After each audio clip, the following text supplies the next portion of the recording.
What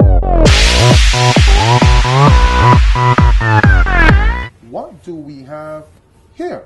Okay, this is a template of a flyer. It's actually opened in the program that I use to build my flyers. Right. Adobe Photoshop. Cool. This is one tip I would really like to share because it's something that I've noticed, and it's something that I had to cut myself out of when I started to design for print. Right. Because at first I was just messing around doing flyers for web, but when it comes to print, it's totally different. As you can see here, this is it's totally different in terms of the design? Not in the design, in sizing it. Sizing it. Okay. Right. Okay. So we have here a 4x6 template which is a handout flyer. Generally, let me show you. When you're building a flyer, you put in your sizes. Mm-hmm. So as you can see, it's sized to more than 4 inches by 6. Matter of fact, it's sized to 4.25 by 5.25. By 6.25. Oh, by 6.2. There you go. There you go. Why is that? The reason for this, I am designing for print. Anything for print is usually cut down. So it's not that I'm giving them a 4x6 paper and they're going to print on that. It's usually on a large sheet of paper with a bunch of them. Yep. And then they're going to cut it down. The reason why you build it larger,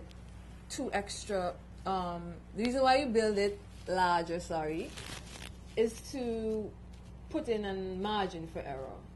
Humans make these machines, they aren't always accurate, and you don't want it cutting off anything that you want people to read. So you always build up at least a 1/4 inch more than what you're doing. So I built this to 4.25 by 6.25 inches. And is that a standard in the industry? Yes, it is a standard. So if you're doing an 8.5 by 11, you would actually put it 8 inch 1/4 by 11 and 1/4. Right. I got you. I'm learning. I'm sharp like this. So then, as you see, the blue lines are my rulers, and these will be my guides.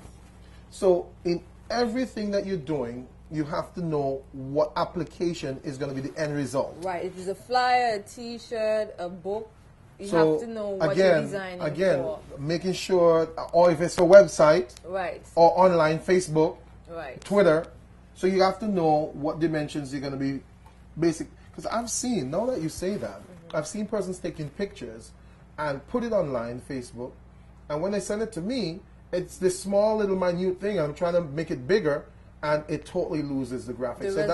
The resolution is absolutely garbage. So that might be some very important things to note. It might be as simple as, sending photos to friends. So very important to note, if you're going to do something, always know what is the end result. If you're designing flyers, always know what the end result is. And if you're designing flyers and you're going to be sending it to print, always apply an extra 1/4 inch. Right. And this is standard. Right. And then, fantastic. As I said, I have my guides here. Yes, so those are the blue lines. Anything I would type would stay within this area, within the blue lines. You don't want to come outside of it. Right. Then now they might get cut off. You're not sure. Doesn't always happen, but prevention is better than cure. I've heard that many times before. Another thing too, when you're printing for press, yes, you design in CMYK. Okay, I'm sorry, I don't speak Spanish. What did you say? You design in CMYK. There are 2 color modes. RGB, that's used for web. Yes. What's in front of you, screen, stuff like that. Right. But for print, RGB, yes. And that symbolizes red, green, blue. Those are the 3 primary colors that they use to make up the final product. Gotcha. Right? For print, we use CMYK. C is for cyan, M magenta, Y yellow, and K for black. Those 4 colors. Hold on a second. You just messed it all up. C. Hold on a second. What's the first one? Cyan. No, the first one. GMB. RGB. RGB. That's red. R is for red. G is for green.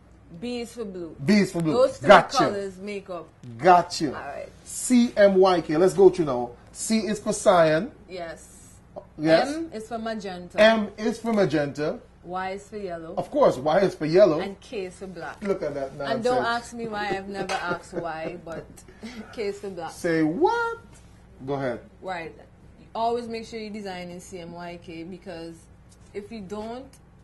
when you send it to the printers and they convert it, the colors are not going to match what you had on your screen. Got you. And that has happened to me before, where I sent a design in RGB, the client is happy with it, and then he went to the printers and it printed. It was very horrible. Oh my god! And they printed about 5,000 flyers. Oh, you stop.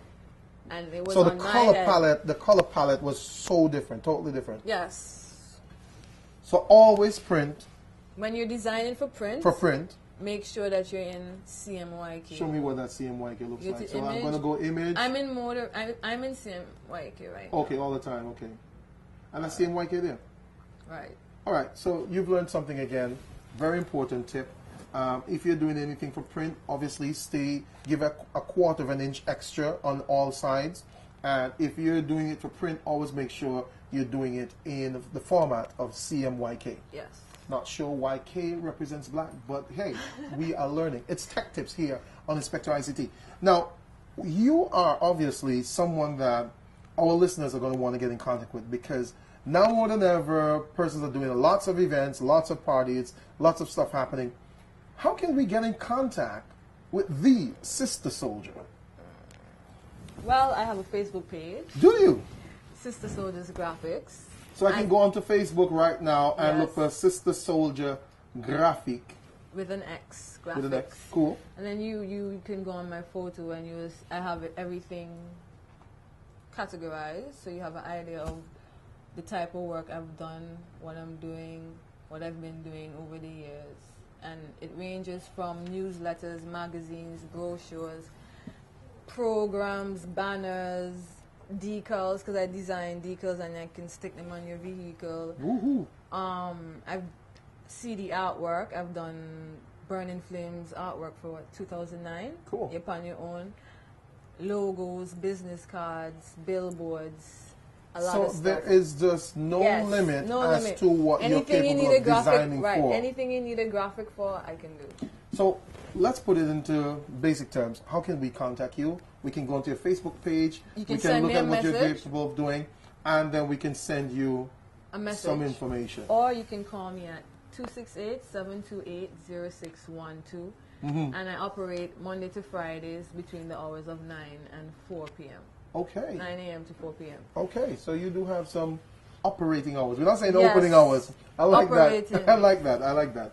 Yes. So now with all of that said, and with all of those information that we have, we can contact you via your Facebook page, Sistah Soldier, Sistah Soldier's Graphx, sorry.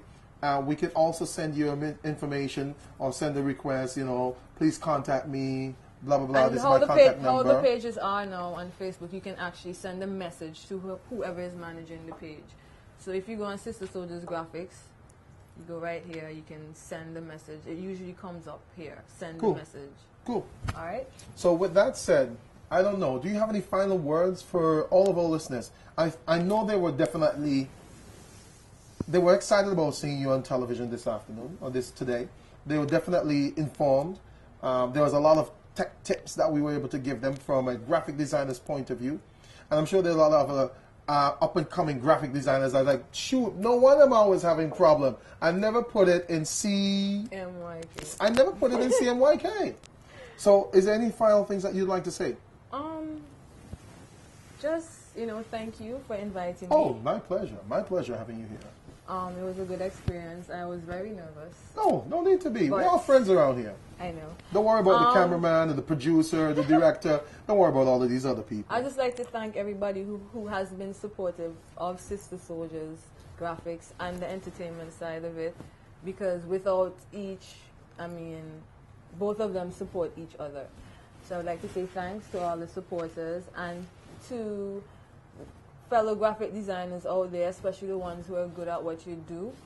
Please don't undersell yourself, and please don't sell yourself short, because graphic design is something, is a talent that you should value. Nobody should come and underbid what you tell them, how much you're going to charge to do so and so. Don't let anybody underbid you. And well, you know what? Those are words from a very serious woman with a serious business and a serious business plan. She's been doing it for several years. Sistah Soldier's Graphx. If you need to get in contact with her, check out her webpage. Check out her Facebook page, man.